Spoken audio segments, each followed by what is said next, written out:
Eclesiastes, capítulo de número 7, versículo 11 em diante. Boa é a sabedoria, havendo herança, e de proveito para os que veem o sol.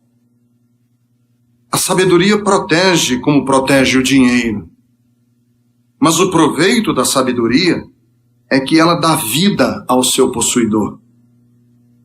Atenta para as obras de Deus, pois quem poderá endireitar o que ele torceu? No dia da prosperidade, goza do bem, mas no dia da adversidade, considera em que Deus fez tanto este como aquele, para que o homem nada descubra do que há de vir depois dele. Tudo isto vi nos dias da minha vaidade. Há justo que perece na sua justiça, e há perverso que prolonga os seus dias na sua perversidade.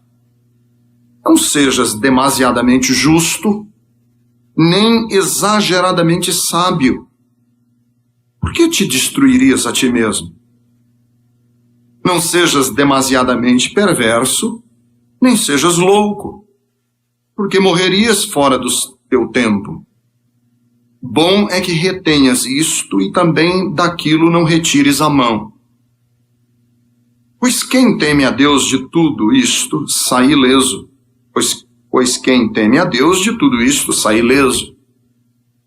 A sabedoria fortalece ao sábio, mais do que 10 poderosos que haja na cidade. Não há homem justo sobre a terra que faça o bem e que não peque. Não apliques o coração em todas as palavras que se dizem, para que não venhas a ouvir o teu servo a amaldiçoar-te. Pois tu sabes que muitas vezes tu mesmo tens amaldiçoado a outros. Tudo isso experimentei pela sabedoria e disse: tornar-me-ei sábio. Mas a sabedoria estava longe de mim. O que está longe e muito profundo, quem o achará? Apliquei-me a conhecer e a investigar e a buscar a sabedoria e meu juízo de tudo, e a reconhecer que a perversidade é insensatez e a insensatez loucura. Achei coisa mais amarga do que a morte. A mulher cujo coração são redes e laços, e cujas mãos são grilhões. Quem for bom diante de Deus fugirá dela, mas o pecador virá a ser seu prisioneiro. Eis o que achei, diz o pregador, conferindo uma coisa com outra, para a respeito delas formar o meu juízo. Juízo que ainda procuro e não achei. Entre 1000 homens achei um, como esperava, mas entre tantas mulheres não achei nenhuma sequer. Eis o que tão somente achei, que Deus fez o homem reto, mas ele se meteu em muitas astúcias. Até o versículo de número 29. Todos nós estamos em busca do melhor.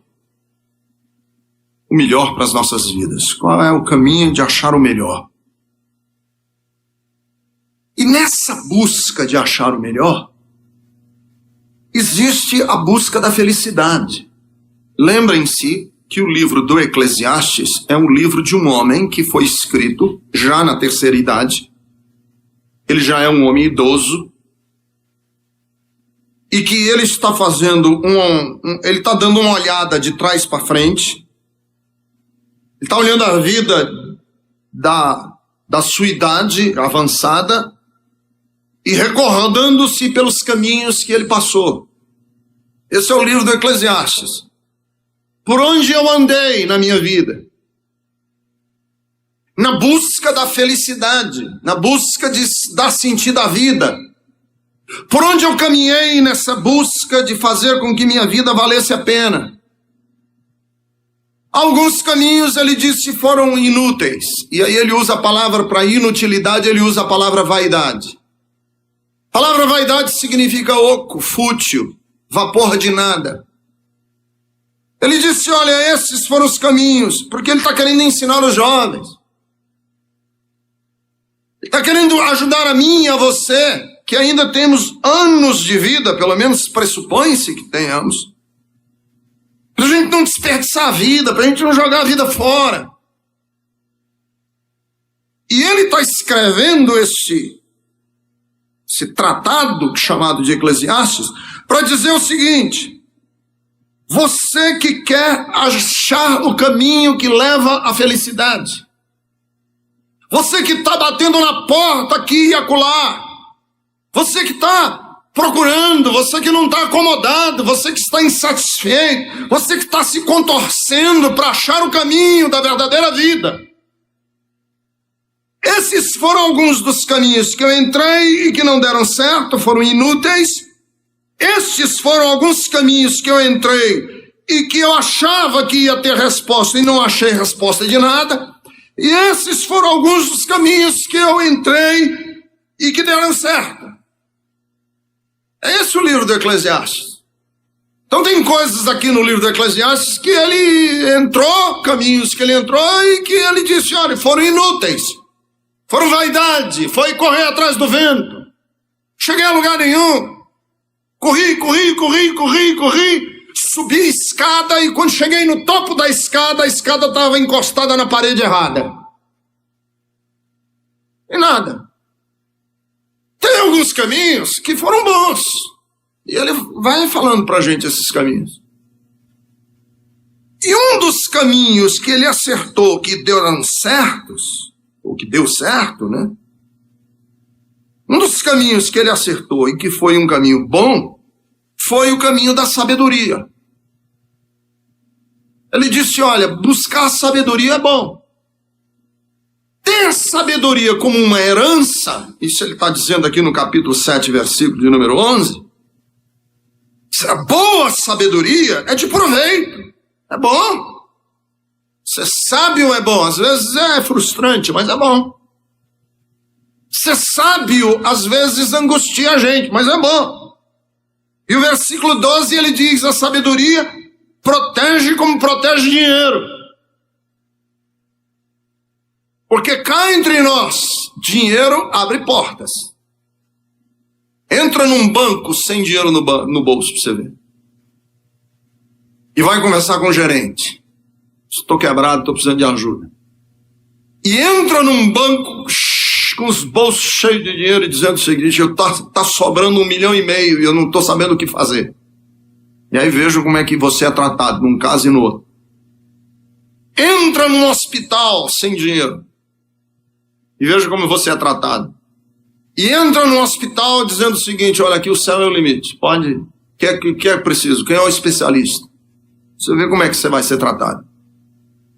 Vai numa igreja evangélica duro, principalmente nos dias que nós estamos vivendo. Vão expulsar maldição. Mas vai numa igreja dizendo, pastor, eu estou querendo investir numa obra de Deus.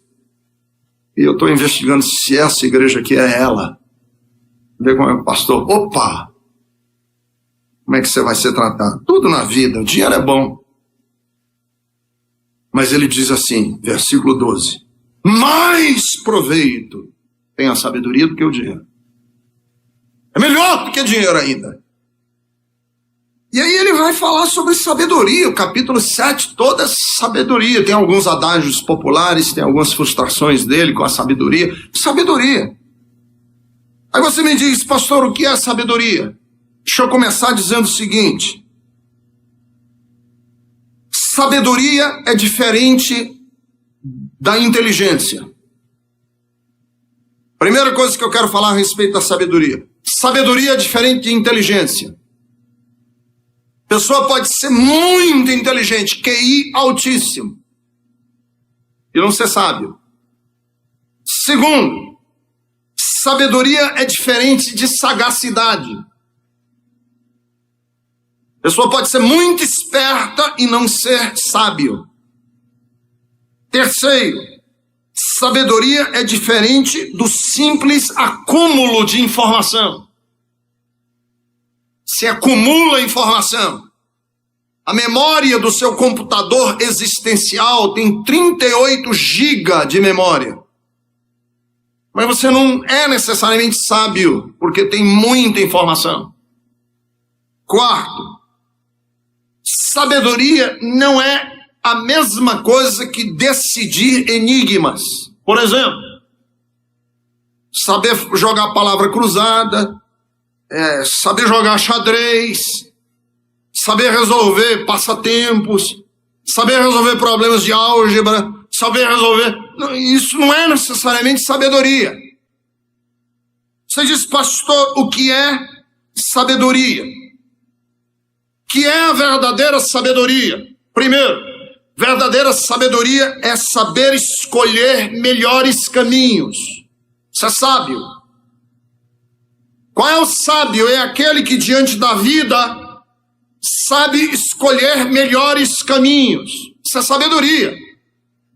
Segundo, o que é sabedoria? Sabedoria é saber fazer opções quando as escolhas estão confusas. Isso é ser sábio. Saber tomar a melhor decisão, melhor escolha quando as opções forem confusas. Isso é sábio. Terceiro, sabedoria é a maturidade de caminhar desacompanhado.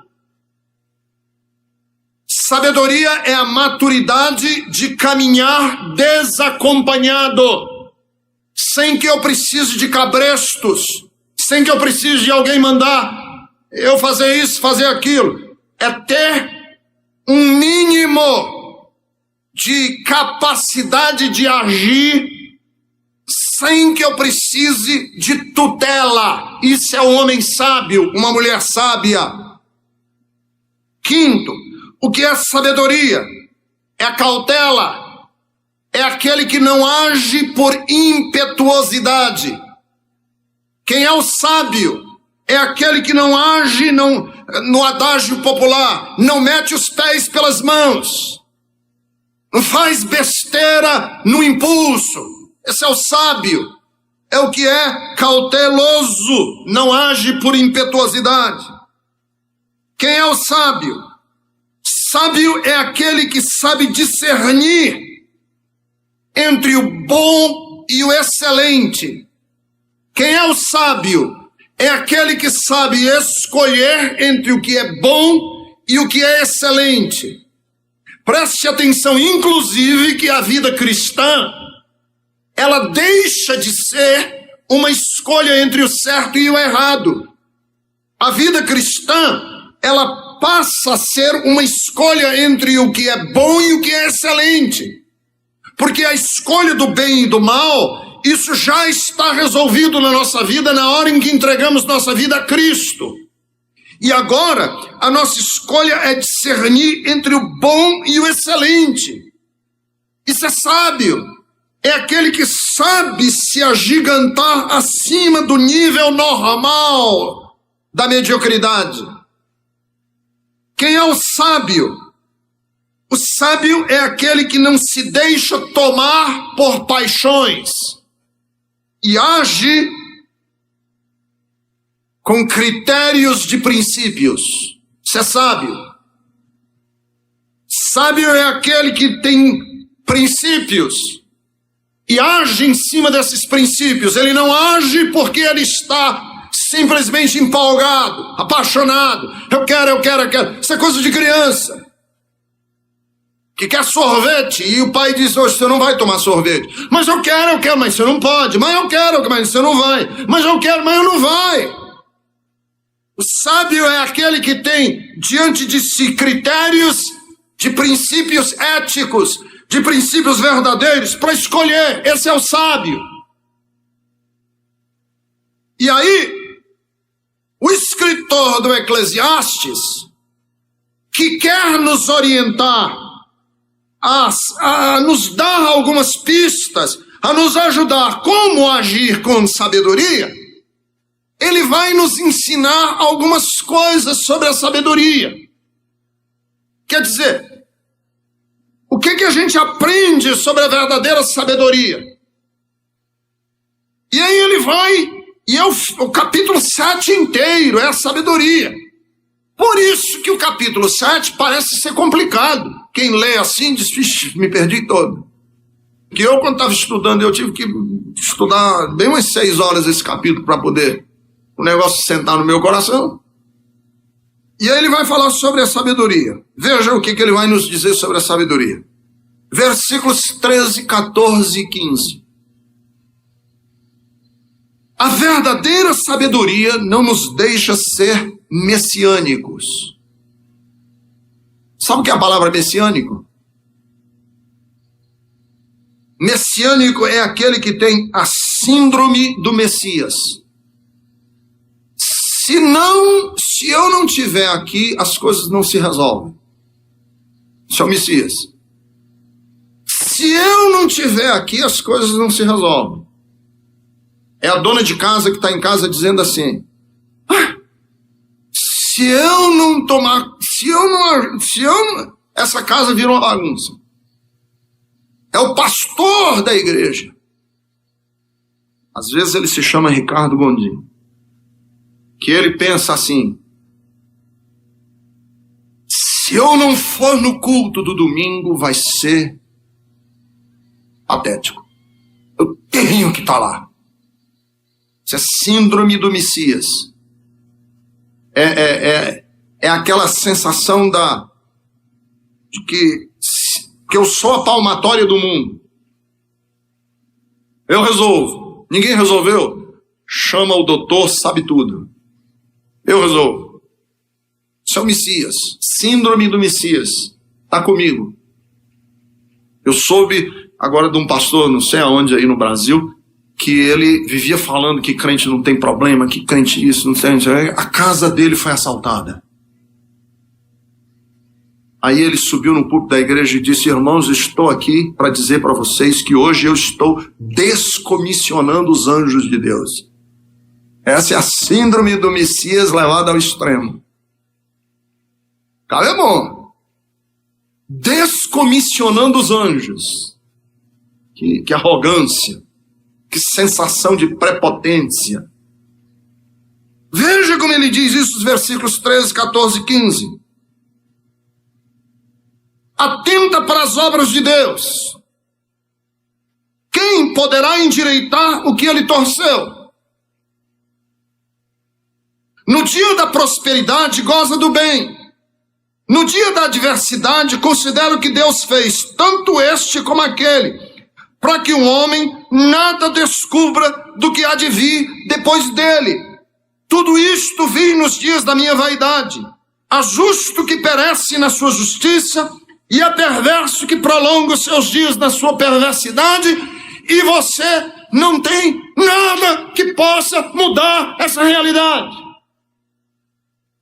Não queira ser a palmatória do mundo, consertar tudo e todos. Para com isso, de querer acertar todas as arestas, de ajeitar todos os canteiros, de emendar todos os relacionamentos. Você não tem essa capacidade. E aí ele diz o seguinte, e você sequer tem a capacidade de saber o que vai acontecer no mês que vem. Você tem sequer a capacidade de administrar o futuro, que Deus não nos deu essa capacidade.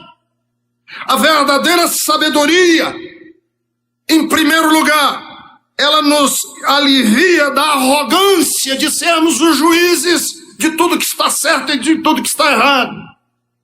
Depois, ele nos tira da prepotência de que nós somos essenciais. O verdadeiro sábio é aquele que diz o seguinte, Deus, não adianta eu querer ser o último profeta do último dia, não adianta eu querer ser, as coisas vão caminhar a despeito de mim mesmo. Sabedoria é, em primeiro lugar, essa consciência de que você não é tudo. Já nos alivia um pouco dessa síndrome de querermos ser semideuses. Anjos, com roupa de gente. Você não é. O verdadeiro sábio é aquele que já começa a olhar para a vida e dizer o seguinte, não adianta. Segunda coisa que ele fala a respeito da verdadeira sabedoria é que o verdadeiro sábio é aquele que está não nos extremos, mas é aquele que está no meio. Os extremos são perigosos. Veja isso, ele fala dos versículos 16, 17, 18, 19 e 20. 16, 17, 18, 19 e 20. Não seja exageradamente justo, nem exageradamente sábio, porque te destruirias a ti mesmo. Para quê? Esse rigor exageradamente justo, verdadeiro sábio, não está nos extremos. Não sejas demasiadamente perverso, nem no extremo da justiça e nem no extremo da loucura. Está no meio. Não sou o santo dos últimos dias. Tem algumas pessoas que acham que ele é... Não tem ninguém mais justo aqui do que eu. Tem ninguém mais santo do que eu. Ninguém ora mais do que eu. Tem essa sensação, as pessoas passam pra gente. Não tem aqui ninguém que entenda mais de Deus do que eu. Não tem ninguém aqui que saiba mais matemática do que eu. Ninguém entende mais de política do que eu. Ninguém entende mais do que eu. E a gente vai criando uma aura. A gente vai criando uma ideia. E isso é terrível para nós mesmo, não é para as outras pessoas. Além de você ser intolerável com os outros, com você mesmo, você vai criando um rigor na sua vida tão grande. Você vai se cobrando tanto que você enlouquece.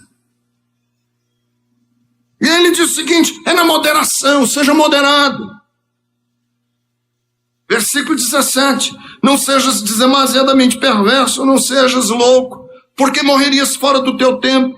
Bom é que retenhas isto, e também daquilo não retires a mão, pois quem teme a Deus de tudo isso sai ileso.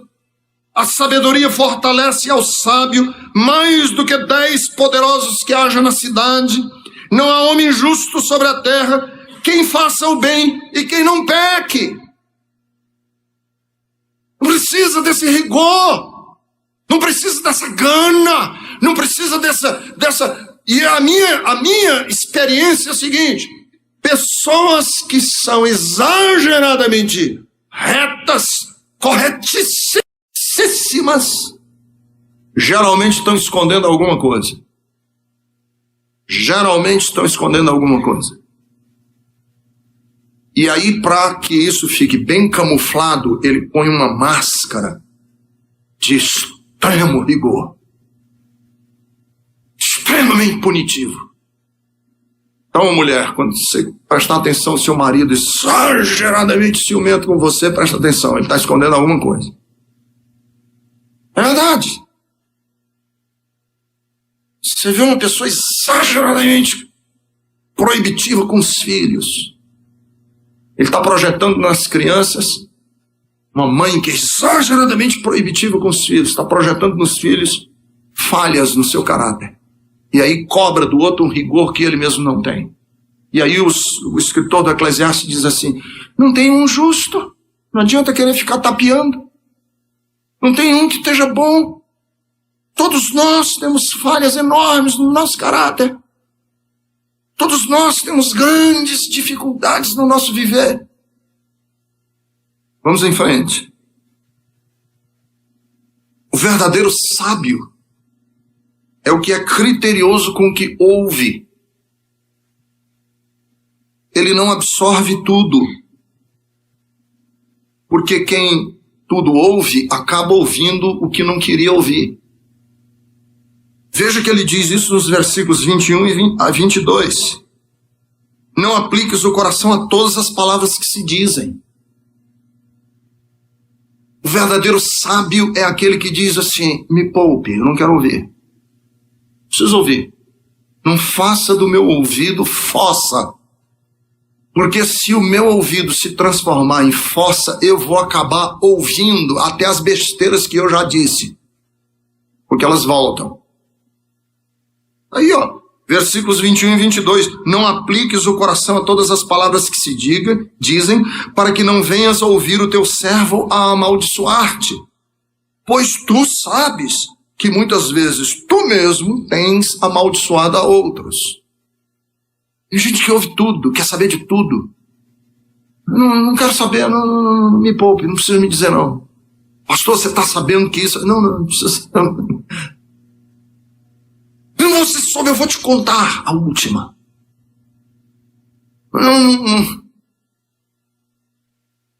Nem precisa me dizer.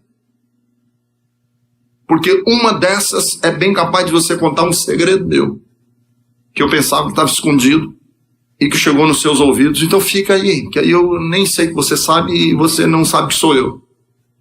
Tem gente que crê em tudo, irmãos. A Bíblia diz que o simples dá crédito a toda palavra. Acredita em tudo. Tem gente que acredita em tudo que ouve, tudo que lê na internet. Acredita em todas as versões de todos os fatos. O sábio, ele filtra o que ouve.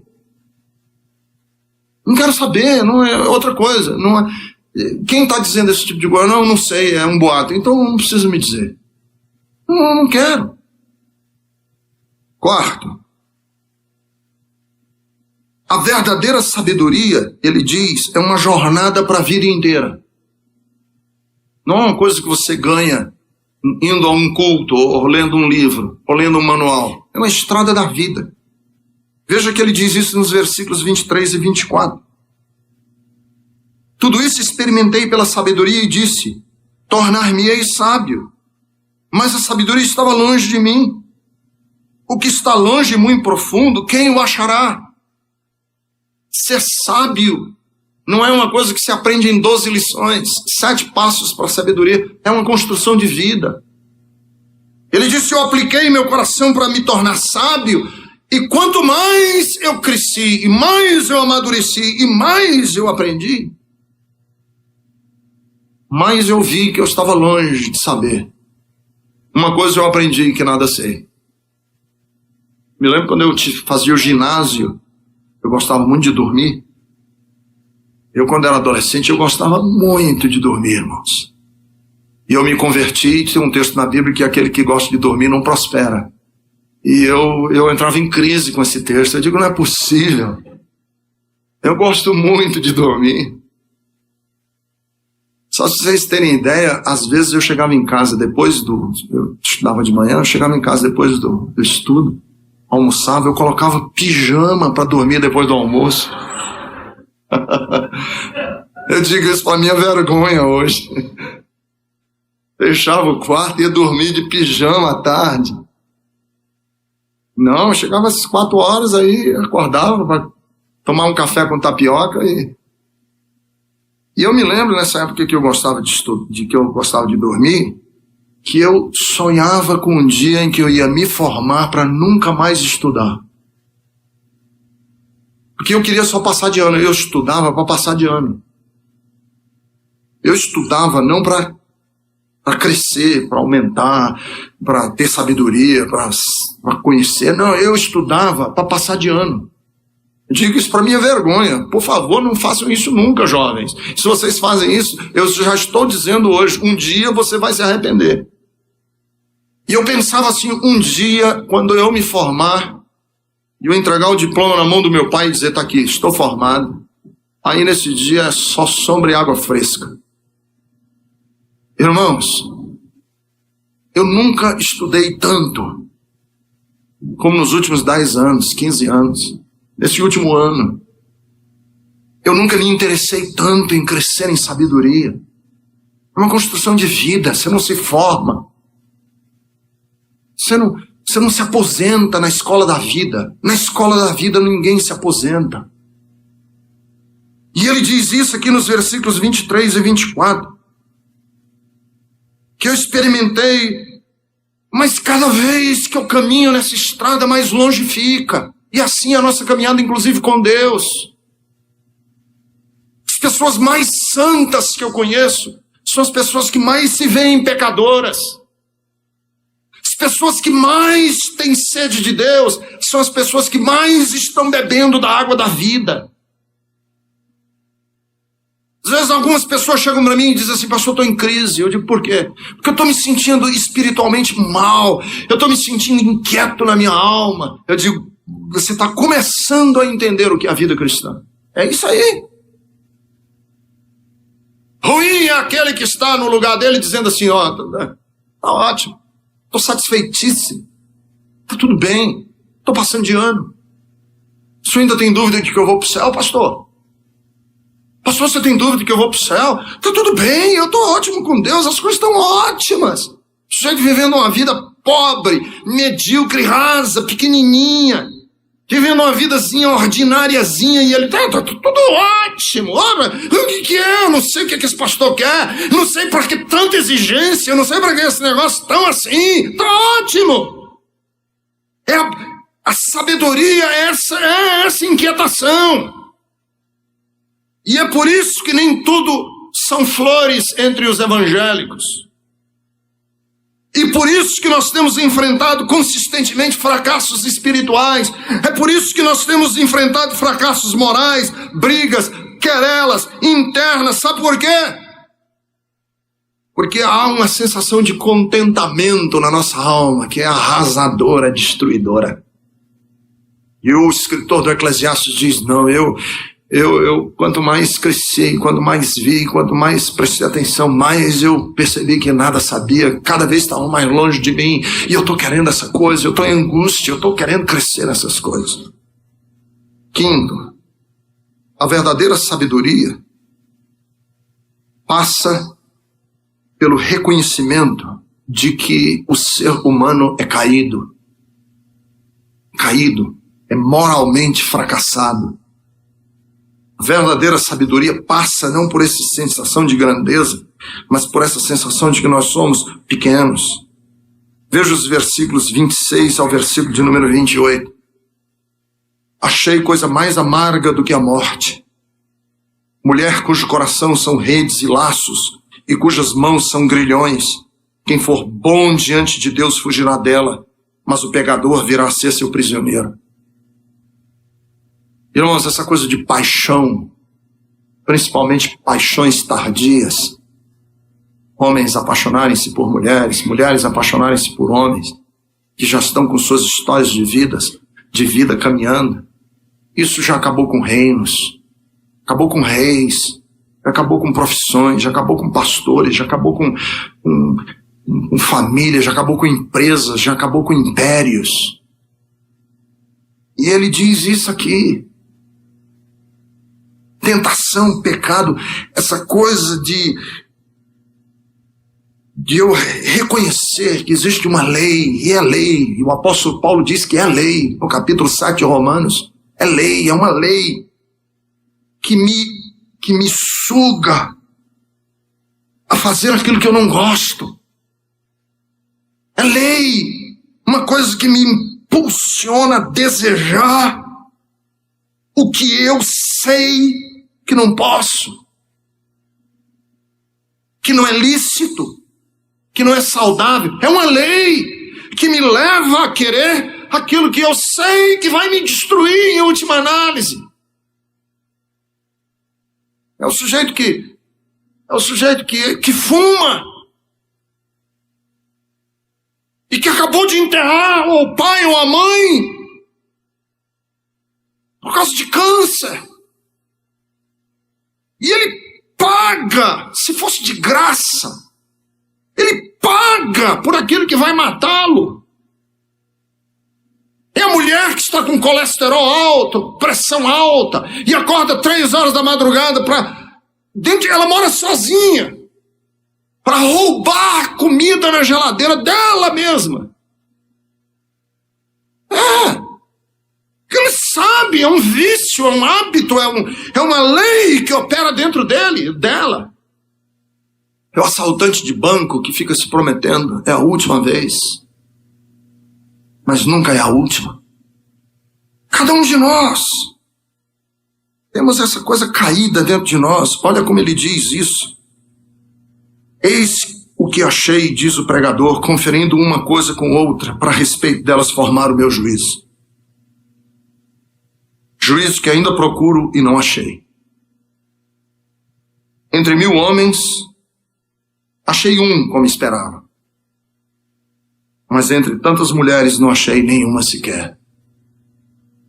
E é interessante que esse que ele diz que achou aqui, a maioria dos rabinos judeus são de acordo que ele preservou esse para o Messias. É o único. Não é que ele está fazendo uma acepção de que todas as mulheres são erradas e ele achou um homem bom. Não, está todo mundo mal. Nós estamos péssimos. E a verdadeira sabedoria é esse reconhecimento de que não há um justo nenhum sequer. Todos igualmente se extraviaram. Que existe uma nódoa, uma mancha. É como um carro que bate contra uma árvore com toda a força, 120 km por hora, e ele entortou o chassi. Bateu contra a árvore que o chassi está torto, é penso, não tem mais jeito. Para sempre ele vai andar torto. E essa tortura, essa natureza enviesada que nós temos dentro de nós, essa natureza desalinhada que nós carregamos em nós, é aquilo que a gente chama de queda do pecado. Somos seres caídos, incapazes de produzir o bem. Da onde vem a sabedoria? Vem do reconhecimento que quando nós pregamos a Jesus, nós temos que mencionar Jesus como Salvador. E essa palavra Salvador não é a palavra Salvador no sentido de resgatar, de tirar só. É Salvador no sentido de restaurar nossa natureza que está torta, está pensa. Essa natureza que está completamente estragada por causa do pecado e que não me habilita. E a sabedoria vem dessa sensação, vem dessa certeza. Deus, eu sou falido. Eu causei espanto lá na Bethesda, quando a gente estava lá na Avenida dos Imarés, um dia que estava no auge da teologia da prosperidade. Todo mundo falando, você é cabeça, não é cauda, você vitória, triunfo, você tudo pode, Deus vai fazer isso por você, Deus vai fazer. Aí eu me levantei lá na frente e disse assim, irmãos, eu quero dizer para vocês, eu sou um homem falido. Falido. Aí todo mundo, você sabe por quê? Porque o cristianismo, antes de ser uma boa nova, ele exige a decretação da nossa falência. Você, até o dia que você ainda tiver dentro de você certeza de que você pode, de que você tem, que você é, não tem mensagem de Cristo para você. A mensagem de Jesus é para os falidos, para aquele que diz, eu fali, acabaram-se as cartas debaixo das mangas do meu paletó, eu já não tenho mais o que justificar, eu fali, eu sou falido. Cristianismo é mensagem de falidos para falidos. Mensagem de gente falida para gente falida. Eu sou um homem que faliu. Foi a falência moral, foi a falência espiritual. Eu fui um homem falido emocionalmente, eu estou falido. E a única coisa que me sustenta é a graça de Deus, que amou um pecador como eu. E me quis bem, e que só estou de pé hoje por causa da eterna misericórdia de Deus. Essa é a mensagem do cristianismo. A certeza de que nós somos de uma natureza caída, condenada ao inferno. E que se Deus mandar todos nós para o inferno, Ele não faria injustiça com nenhum de nós. Se Deus mandasse todos os que estão aqui hoje para o inferno, Ele não faria injustiça com nenhum de vocês e nem comigo. Só somos aceitos diante de Deus pela graça. Se a gente fosse perguntar para Deus, Senhor, então por que você não manda eles para o inferno? Porque Deus diz assim, porque eu quis salvá-los. Eu podia mandá-los para o inferno, mas eu quis estender para eles a minha misericórdia. E por isso que a verdadeira sabedoria no versículo 29 é a certeza de que as nossas lutas, as nossas dificuldades, as nossas angústias passam por estarmos afastados de Deus. Versículo 29. Eis o que tão somente achei, que Deus fez o homem reto, mas ele se encalacrou, ele se afundou em tantas encrencas, em tantas astúcias. Ele foi se atolando com as suas próprias decisões erradas. O que é a sabedoria? É voltarmos ao temor de Deus. O que é a verdadeira sabedoria? Voltar ao temor de Deus, porque a Bíblia Sagrada diz: o temor de Deus é o princípio de toda a sabedoria. É voltar para Deus, é dizer: Deus, as minhas decisões, quando vou optar, eu faço besteira. Quando eu escolho, eu faço meleca. Quando eu tento fazer direito, eu erro de novo. Por quê? Porque minha natureza está torta. Os meus olhos estão toldados. A minha vista está nebulosa. Eu não consigo enxergar direito. E quando eu opto, eu faço besteira. Quando eu ajo, eu me meto mais em encrenca. Quando eu tento resgatar, as minhas mãos estragam. E eu vou fazendo besteira em cima de besteira, me afundando e me afundando. A verdadeira sabedoria é eu dizer: Deus, controla me ajuda, me dá a tua mente. A Bíblia Sagrada diz: se alguém tem falta de sabedoria, peça a Deus, que a todos dá liberalmente. Vai ajudar você a escolher caminhos. Esse é o caminho, a Bíblia diz. Quando você estiver andando na estrada da vida e você quiser ir para a esquerda, para a direita, haverá uma voz por detrás de você dizendo assim: este é o caminho, andai nele. Entrega o teu caminho ao Senhor, confia nele, e o mais ele vai te ajudar a caminhar na vida.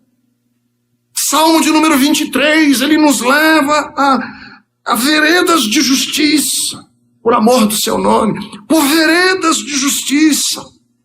Lâmpada para os meus pés é a tua palavra, luz para o meu caminho. Escondi a tua palavra no meu coração para não errar, não pecar contra ti. Quer dizer, o que é a verdadeira sabedoria? É trazer o conhecimento de Deus para as decisões da vida, é nos plugarmos na sabedoria eterna de Deus, é parar de sermos senhores de nós mesmos, é decretarmos a nossa falência como Messias de nós mesmos, é declararmos a nossa incapacidade de sermos gestores desse empreendimento chamado vida. Para de pensar que você pode gerenciar o seu amanhã. Para de pensar que você sabe dirigir sua vida e entrega nas mãos de Deus. Essa é a verdadeira sabedoria. É quando os seres humanos voltam-se para o Deus eterno e dizem: Deus, desisto. Eu desisto. Você sabe o que é o verdadeiro? Você sabe o verdadeiro cristianismo? É a pessoa dizer assim: desisto. Deus, eu desisto. Não aguento mais. Segurando a minha mão, não aguento mais. Não sei mais fazer. Até você chegar nesse ponto, você é religioso. Mas no dia em que você larga, joga os braços para baixo e diz assim: eu desisto. Eu desisto, eu não quero mais, eu não aguento mais, eu estou cansado. Nesse dia, você é candidato à graça de Deus. Que Deus dá graça aos humildes, mas Ele rejeita o arrogante, o prepotente, o soberbo. Deus rejeita. Deus quer ser parceiro de homens e de mulheres que olhem para si mesmos e digam: eu não tenho nem como administrar o dia de amanhã. Imagine administrar a vida inteira. Vem ser o Senhor da minha vida. Eu me entrego a Ti de verdade.